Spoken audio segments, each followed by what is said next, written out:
اهلا بيكم، انا غادة ودي قناتي. ولو عجبكم الفيديو اعملوا لايك واشتراك وفعلوا الجرس عشان يوصلكم مني كل جديد. النهاردة هنعمل احلى واسهل حاجة كبار وصغيرين بنحبها، البانيه. البانيه البيتي العادي اللي هو انضف واحلى واسرع اكلة ممكن تاكلوها. تعالوا نشوف مقاديرنا هنعمل فيها ايه وازاي، وهي بسيطة جدا. هنعمل بانيه. معايا 2 كيلو من 2 كيلو تقريبا ونص، دول تقريبا 2 كيلو ونص من البانيه. معاهم توابل بسيطة، ملح وفلفل، ده اصل البانيه. اي زيادة في البانيهات دي بقى تكات من عندنا، ملح وفلفل وبهارات فراخ وشوية زعتر معلقة صغيرة. ودول عصير ليمونتين عصراهم وسايبة القشر بتاعهم، عايزاه ما ترموهوش، بيدي ريحة حلوة جدا لما بتسيبوا البانيه شوية في التتبيلة. دول العصير قلنا ليمونتين كبار، ودول 4 معالق تقريبا كبار من الخل، ومستردة ورايب. تقدروا تستبدلوا الرايب بزبادي، تخفوه بشوية لبن وتضربوه كويس، هيبقى زي الرايب. وده زي ما قلت بصلتين ببشرهم او بطحنهم في الكبة، حط عليهم بس حبة ملح صغيرين عشان ينزلوا المية البصل بتاعتهم. اي تتبيلات للفراخ حاولوا تبقى بميه البصل، ما تاخدوش البصله كامله. هنا بقى هناخد الفلفل والملح وبهارات الفراخ، وانا بستخدم بهارات ابو عوف والزعتر، وهنزل عليهم بقى بالليمون والخل وعصير البصل او ميه البصل، وكمان المستردة والرايب. الرايب بيبقى حلو قوي في البنيات يا جماعه، جربوه، احلى كمان من الزبادي. بس لو مفيش خلاص الزبادي مش هيقول لا.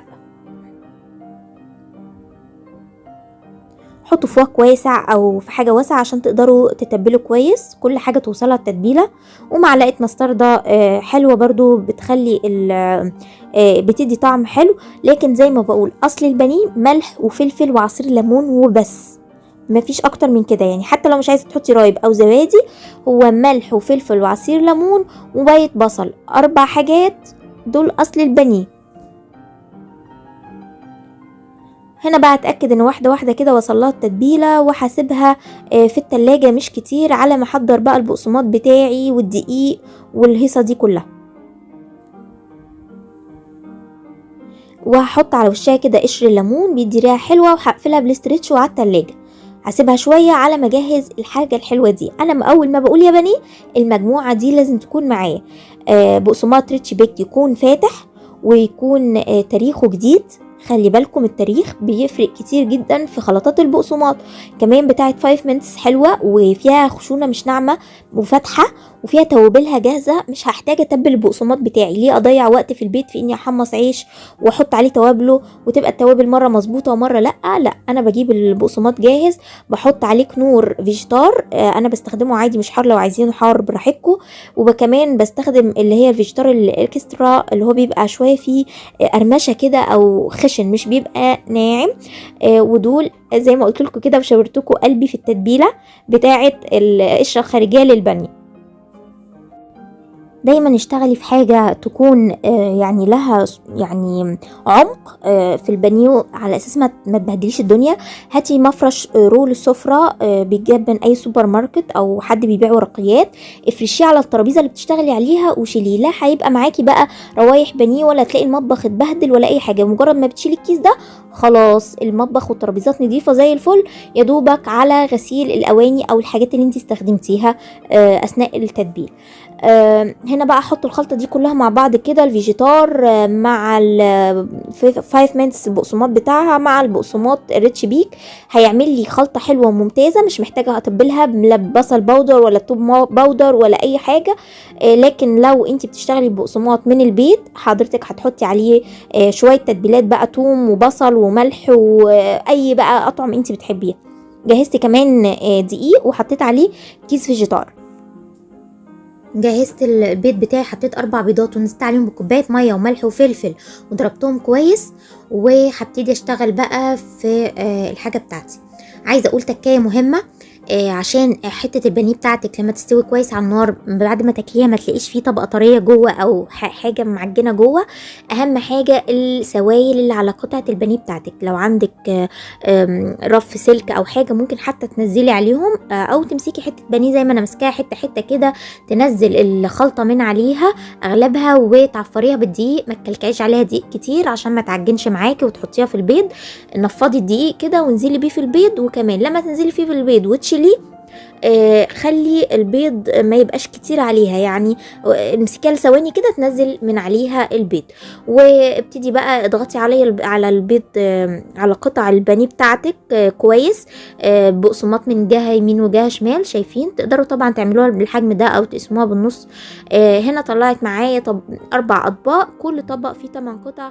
طبعا الكمية هي اللي ترجع لك، تفرزيها زي ما بتحبيها في اطباق في اكياس، المهم يعني الكمية دي بتاعتك مش بتاعتي انا خالص.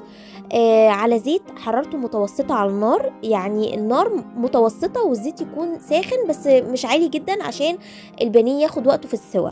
طب انا نزلت بكمية البانيه بتاعتي وهحمرها 4 دقايق، من 4 ل5 دقايق على الوش الاولاني، مش هنلمسه، مش هنقلب، مش هنلعب بالمعلقة عشان الطبقة بتاعتنا تفضل متماسكة. ومجرد ما تاخد اللون الذهبي الحلو الفاتح، مش عايزين نغمقه.